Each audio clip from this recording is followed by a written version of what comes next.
I'd like all the veterans in the audience here to stand up. Would all the veterans please stand? Thank you for your service. Thank you.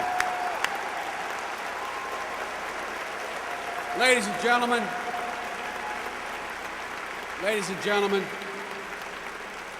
I'm not engaging in political hyperbole when I say every one of the trips I've made, and I think I've been to Iraq and Afghanistan as much or more than anybody in the Congress or the administration.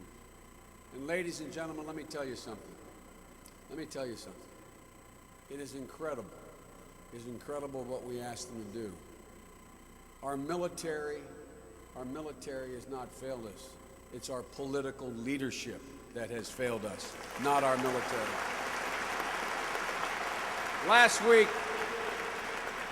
Later this week, Barack Obama and John McCain will come together to debate what is going to be the most important responsibility of the President of the United States of America, and that is how to keep America safe and secure.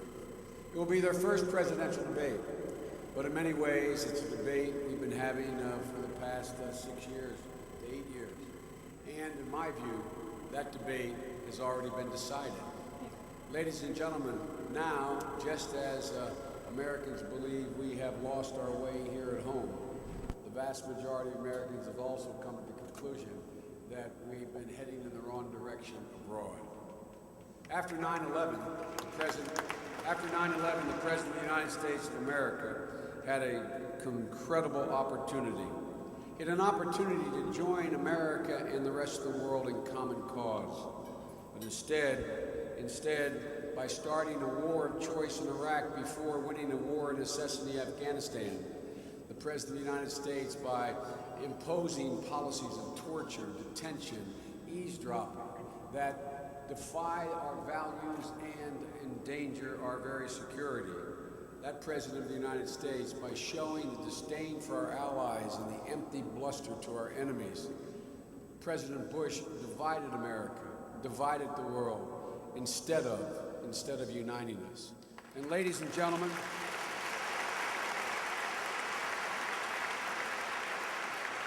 as a result, our country is less secure and more isolated than it has been any time in 2 generations, any time in our recent history. This administration has dug America into a very, very deep hole, and at the very time our leadership is most needed in the world to meet the challenges of the 21st century. The central question, in my view, the central question in this election is which candidate is more likely to keep digging and which one is more likely to lift us out of that hole. And ladies and gentlemen, it's absolutely clear to me that we need a candidate with judgment and vision, a candidate who will renew the promise of America, not only here at home, but around the world. It won't surprise you to hear me say, I know who that candidate is. That candidate is Barack Obama.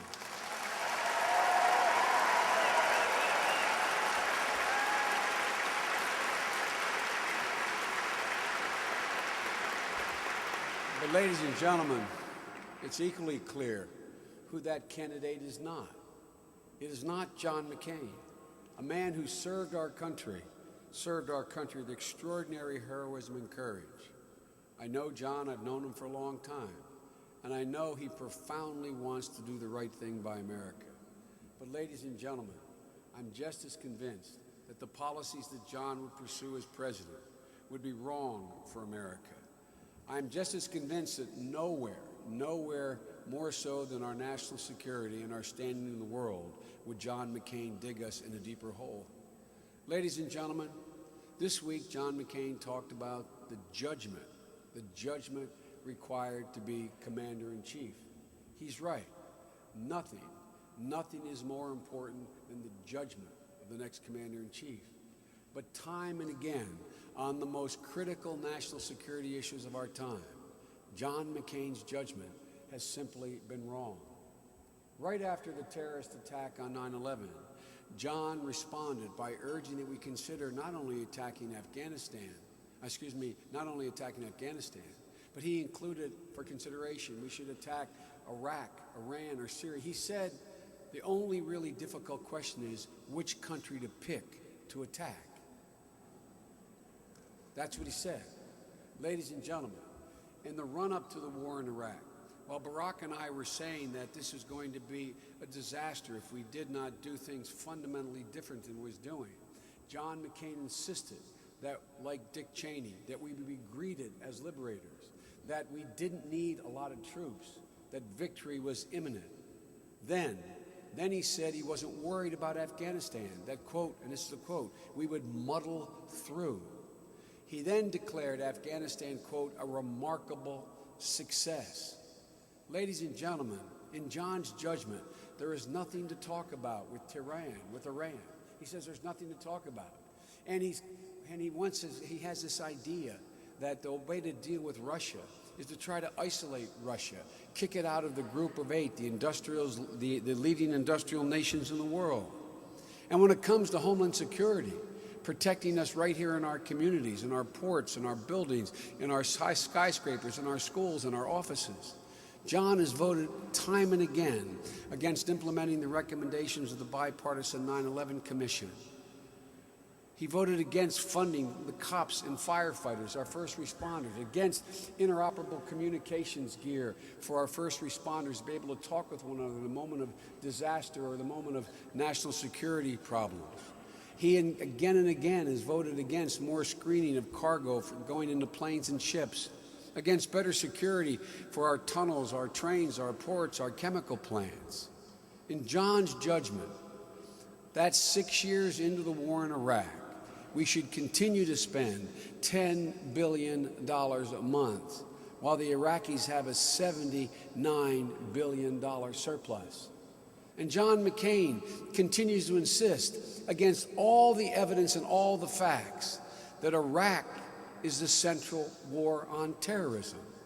Ladies and gentlemen, he doesn't understand that that central war on terrorism is in the mountains between Afghanistan and Pakistan, where Al-Qaeda resides, where bin Laden lives, where the people who actually attacked the United States of America are plotting more attacks. Ladies and gentlemen, on this, John McCain is more than wrong. He is dangerously wrong.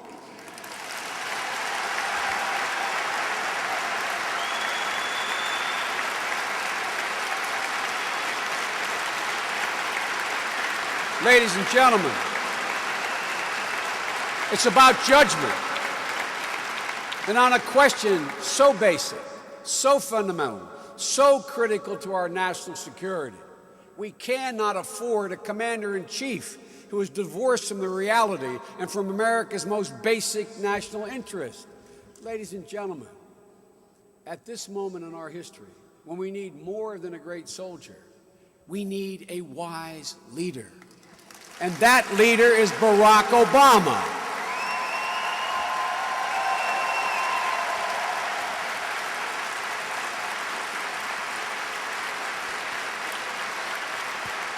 Time and again, Barack Obama has demonstrated the judgment that we need in our next president, the vision to see over the horizon. 7 years ago, Barack Obama opposed one of the most disastrous decisions in recent American foreign policy history: the diversion of our military might, our resources, and our focus from Afghanistan to a war of choice in Iraq. He was profoundly right. Now he's right again. Barack Obama will end this war in Iraq, and he'll end it in a responsible way. We will end this war.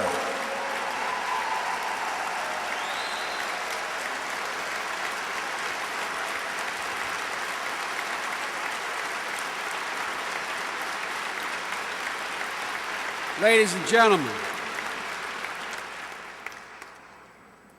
as Barack has said, he will be as careful and prudent getting out as we were irresponsible in getting in. Ladies and gentlemen, he knows, Barack Obama knows, that we should not keep spending $10 billion a month while the Iraqis have a $79 billion surplus. We should be shifting responsibility to the Iraqis. Bring our combat brigades home over a period of the next 16 months. Lead a diplomatic surge with the world's great powers and Iraq's neighbors to press for a responsible political solution.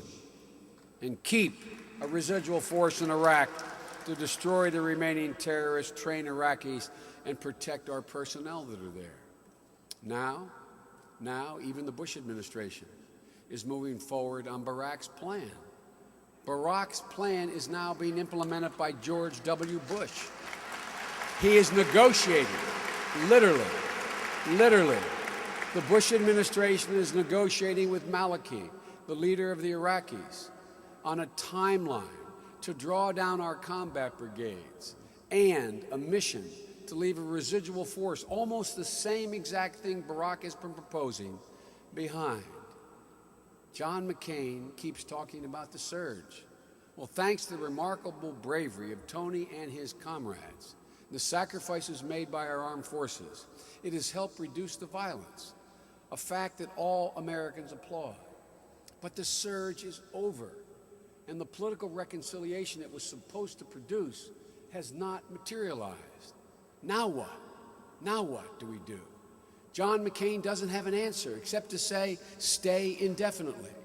Barack knows that the longer we stay in Iraq in these numbers, the longer we put off Iraqis taking responsibility for their own future, and the more we postpone the day when we fully join the fight against al-Qaeda, the real threat, and finally defeat those who actually attacked us 7 years ago, the longer that takes, the worse off we are. Only John McCain says no now. John McCain is the only odd man out with Barack's plan, the only one.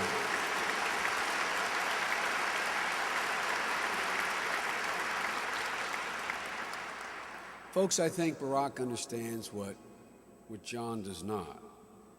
The next president of the United States must be more than the commander-in-chief of Iraq.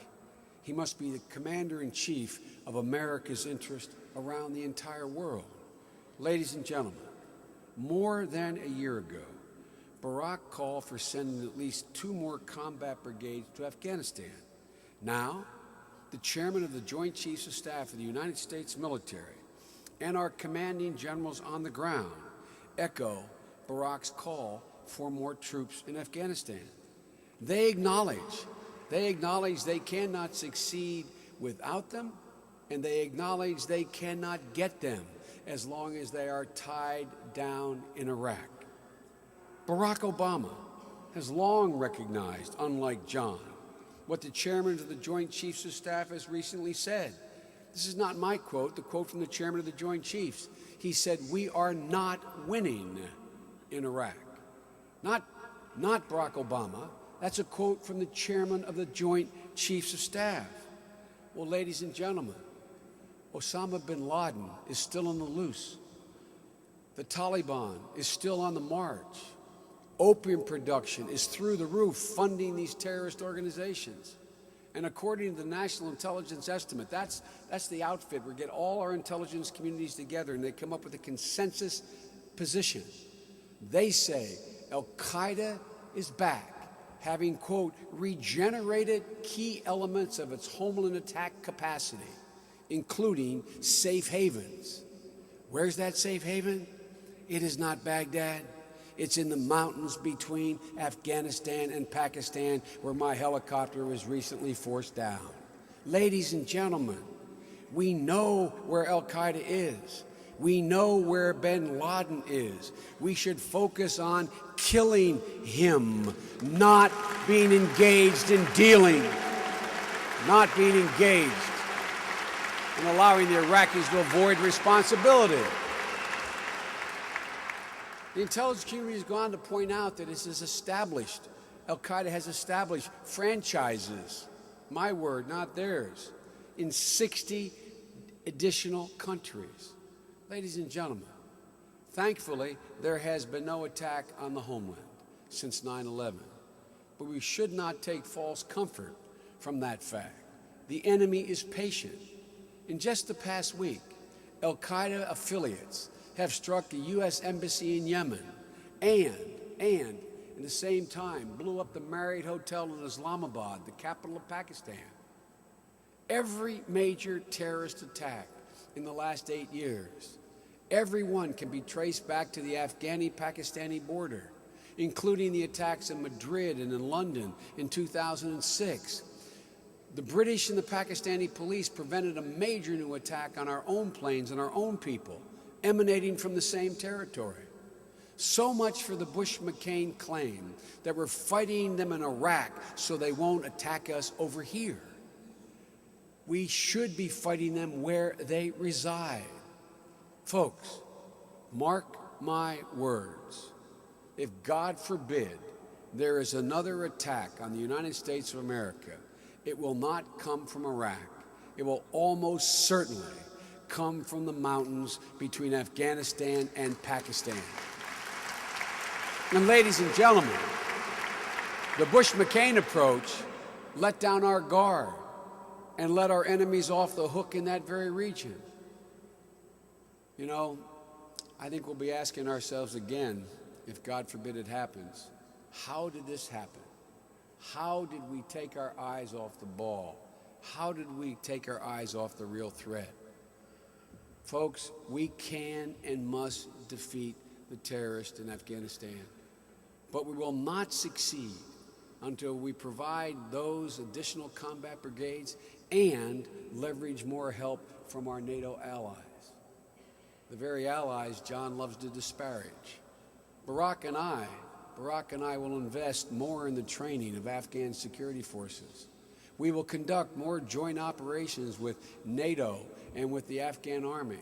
And we'll make sure that there's a unified international military command and a coordinated, fully funded plan for additional police in Afghanistan. They're in trouble. We also need a long-term investment in the Afghani people so they can choose hope over joining terrorists. Let me put this in perspective. The Bush-McCain policy causes us to spend more money in 1 month on combat operations in Iraq than we have spent in the last 7 years in Afghanistan. Let me say that again.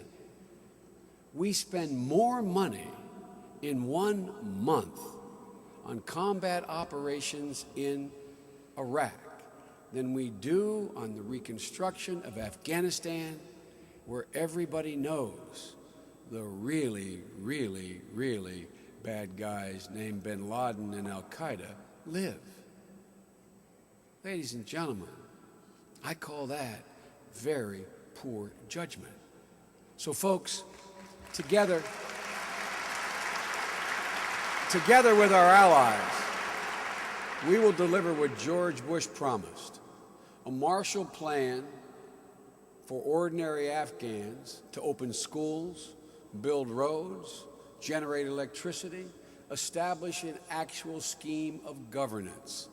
We'll support alternative livelihoods for the Afghan farmers who are growing poppy now and funding the terrorists, the very people who fund the Taliban and al-Qaeda. Folks, but we can't succeed in Afghanistan until we get it straight what our policy in Pakistan needs to be.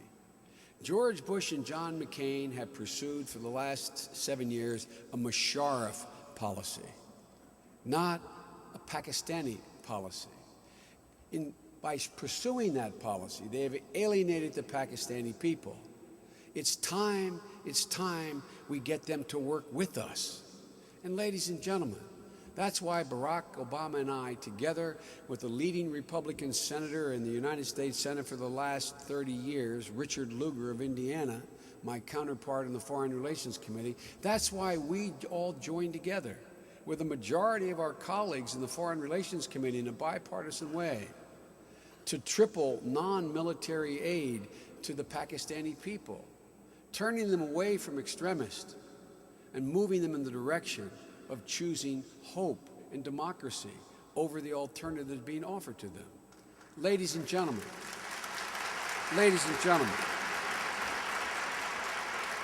we will ensure that the military assistance that we do provide to Afghanistan, to Pakistan, is actually used to fight the Taliban and Al-Qaeda. And unlike John McCain, who called for taking out, do you remember this context? Remember when the guy who supposedly is not ready to be commander-in-chief, Barack Obama, said, if we have actionable intelligence in Pakistan, I will take out bin Laden and I will take out Al-Qaeda? And John McCain characterized that as being irresponsible and said we'd be bombing our ally. Well, ladies and gentlemen, we will not tolerate an Al-Qaeda terrorist sanctuary in Pakistan if we have actionable intelligence.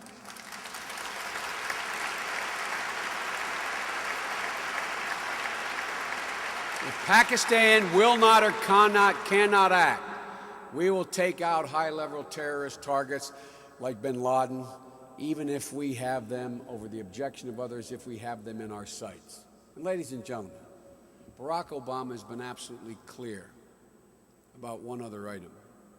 Iran poses a genuine challenge to the security of the United States and Israel and our allies. Under the policies that George Bush has pursued, though, and John McCain has supported, would continue in Iran, it's not freedom that's been on the march in the Middle East. It's been Iran that's been on the march in the Middle East. Ladies and gentlemen, think about where this policy has taken us so far. The influence of Iran has increased greatly. They are closer to a bomb. They are expanding their influence in Iraq. They are expanding their influence over their proxies, Hezbollah in Lebanon, and its ally Hamas now controls the Gaza Strip and is bombing Israel from the Gaza Strip. These are not the results of a successful Iranian policy. These are results of a misplaced policy. Beyond bluster, what would John McCain actually do to meet with these dangers? Well, if you ask, he doesn't say what he'd do other than bluster. Barack Obama has laid out exactly what he will do. He has called for a hard-headed diplomatic initiative with our allies to confront Iran, backed up by the toughest economic sanctions and a united front with our allies. He rejects the phony notion that dealing directly with our adversaries is a reward, when in fact it's a tool of America's strength. John asked a very telling question. He said, what would we want to talk to Iran about? Well, the same thing Bush administration talked to Libya and Gaddafi about. Same thing they talked to North Korea's Kim about our national security. That's what we talk about. Ladies and gentlemen, we will talk to Iran to make it very clear to Iran what the regime risks in terms of global isolation if it continues to pursue the policy of acquiring nuclear weapons, if it continues to support terrorism. But we'll also make it clear to the Iranian people who hate their government, who stand to gain a great deal if, in fact, the policy changes, what they stand to gain. Barack Obama understands the reality in Iran. There are significant cracks within the ruling elite in Iran, between Iran's rulers and its people, who are struggling economically and who are stifled politically. Barack Obama has had the good fortune of being able to lead the effort for smart sanctions in the United States Senate. But just last week, the bipartisan law that Barack Obama wrote, which would encourage Americans not to invest financially in Iran, one that John McCain did not approve, was on the verge of passing in the United States Senate. Then John McCain's Republican allies blocked it, presumably to deny Barack Obama a victory on a fundamental, important policy point. Ladies and gentlemen, that's not putting country first. That's pulling politics first.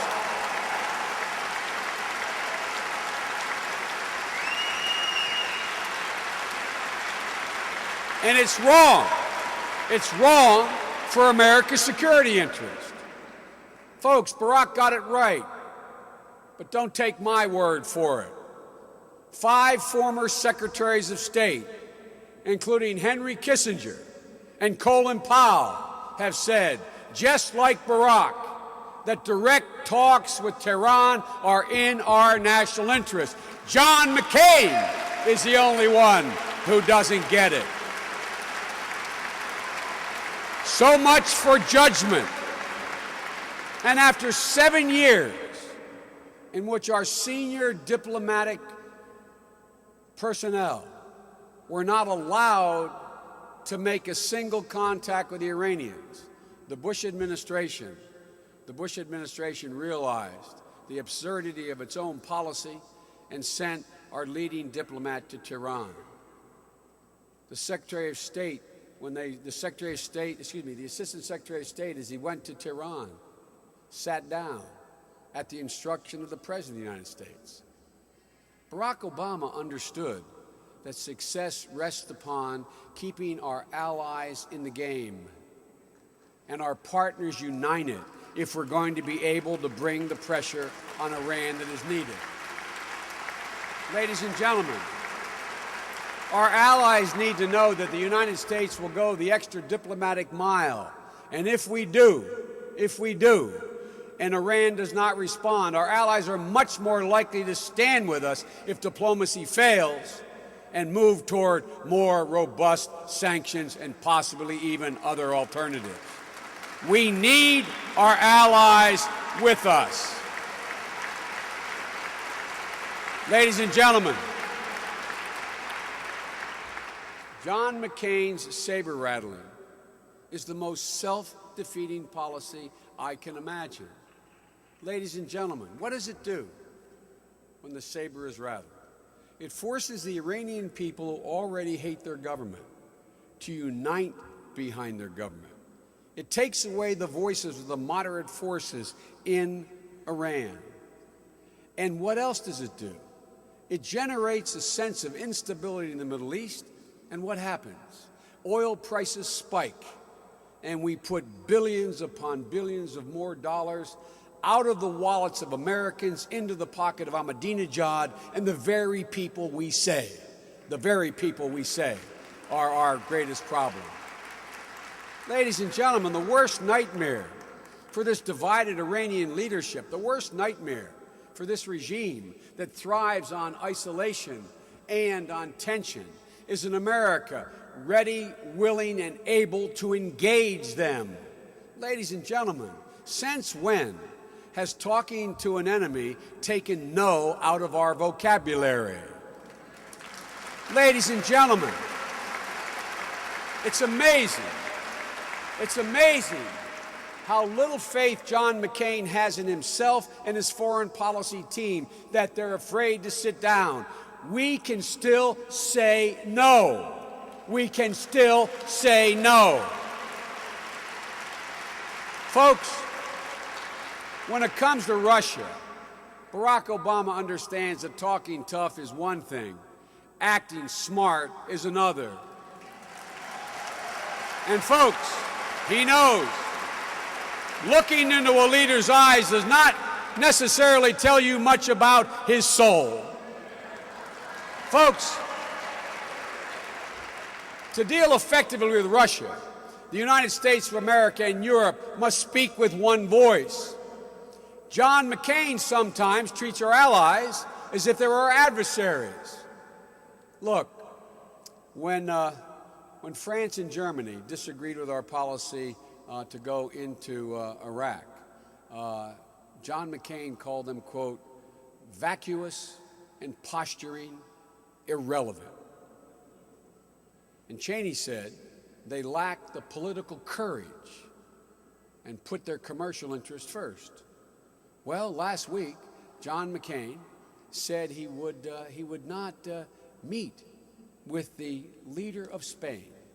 Now, folks, he would not meet with the leader of a NATO ally, a NATO ally who has Spanish forces in Afghanistan fighting side by side with the United States. John McCain said he will not meet with that leader.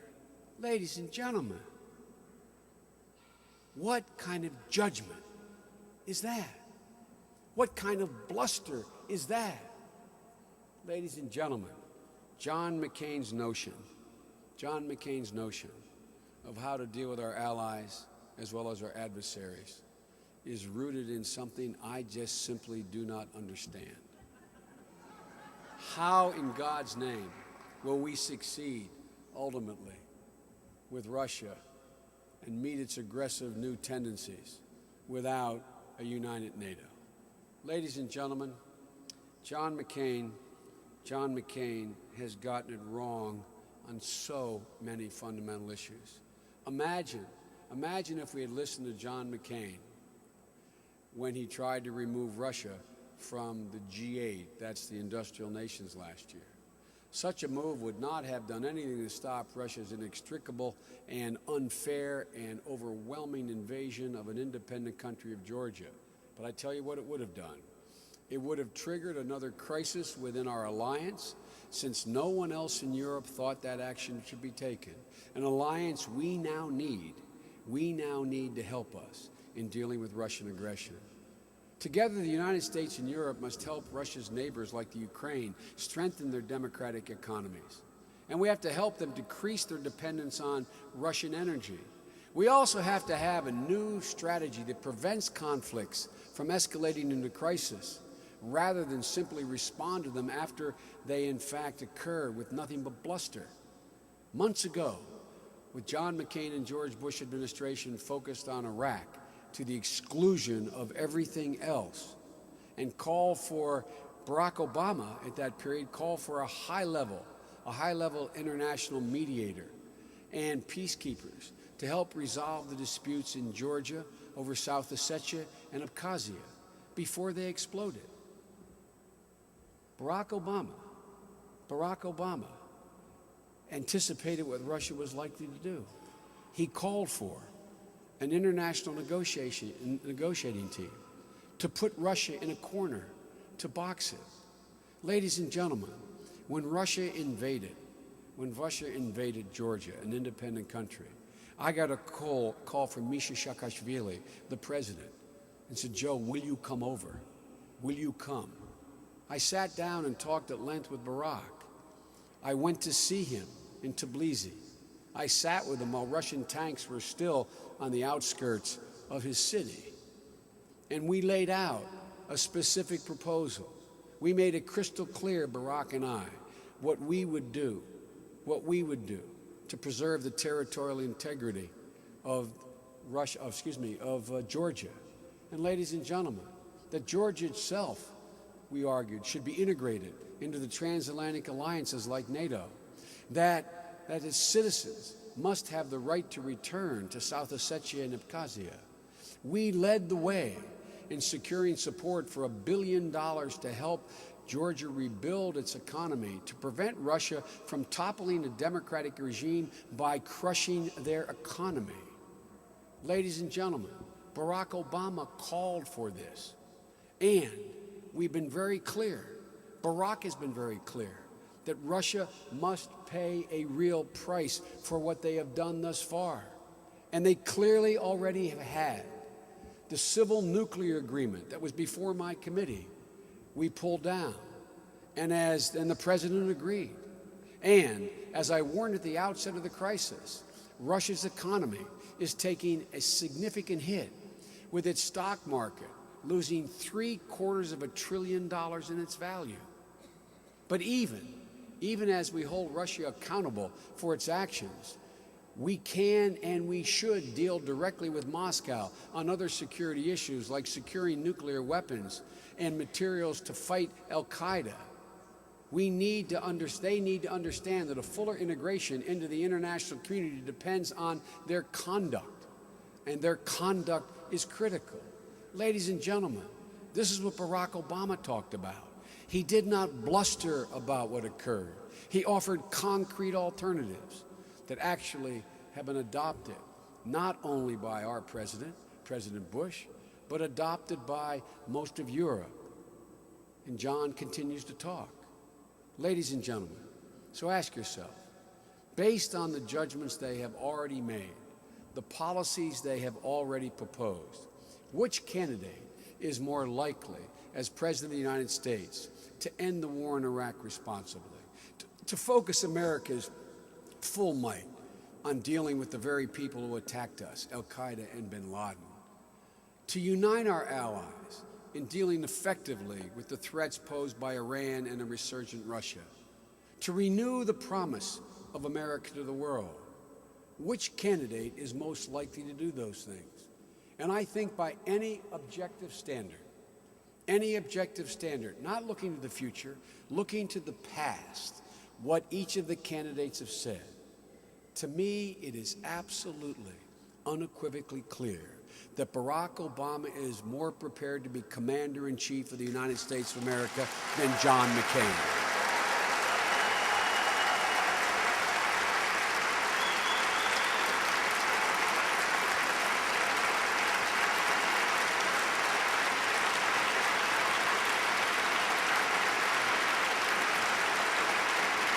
Ladies and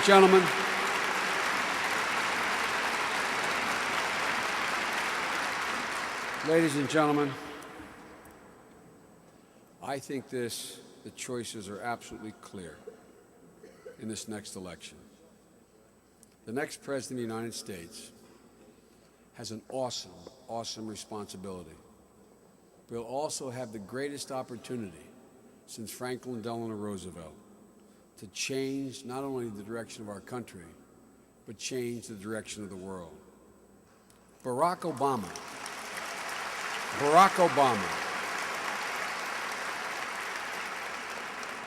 knows that the President of the United States is obviously going to have to contend with the very challenges I've just discussed. But unlike, in my view, John McCain, he understands how rapidly the world is changing before our eyes. And he is also focused on the future. He is not stuck in the past. Ladies and gentlemen, the emergence of China, a resurgent Russia, India, a unifying Europe, backsliding on historic progress of freedom and free markets in Latin America, the spread of dangerous weapons and lethal disease, the shortage of secure sources of energy, secure sources of water, secure sources of food, the impact of climate change, the growing gap between the rich and the poor, the technological revolution that sends people and ideas and money hurtling around the world at ever faster speeds, ethnic and sectarian violence, including the ongoing genocide in Darfur, the very struggle between modernity and extremism. Ladies and gentlemen, that's just a short list of the forces that will be shaping the 21st century. No one country can control all these forces, but more than any other country in the world, we have the ability to affect them if we use the totality of our strength. That means maintaining the finest fighting force in the world, not pushing it to a breaking point. That means rebuilding our alliances, partnerships, and international institutions, not disparaging them as John does. That means strengthening our diplomacy, not disdaining it. That means using our economic might, not putting that very might in jeopardy. Ladies and gentlemen, Barack Obama understands that strength and wisdom go hand in hand. Barack Obama understands that America will not only lead, but must lead by the power of our example and not just by the example of our power. And ladies and gentlemen, that is the only leadership when others join us in the struggle for freedom. The president talks about leadership, John talks about leadership. Barack's response is, it's only leadership when other countries join us, when other countries join us in the fight for freedom, the fight for justice, the fight for prosperity, the fight for progress. Barack Obama will keep American citizens safe. He will keep our country secure, and he will answer the yearning at home and around the world for an American foreign policy that is once again as good and as strong as the American people, because we are. Ladies and gentlemen, Barack Obama is ready to be Commander-in-Chief of the United States of America. Thank you all very, very much.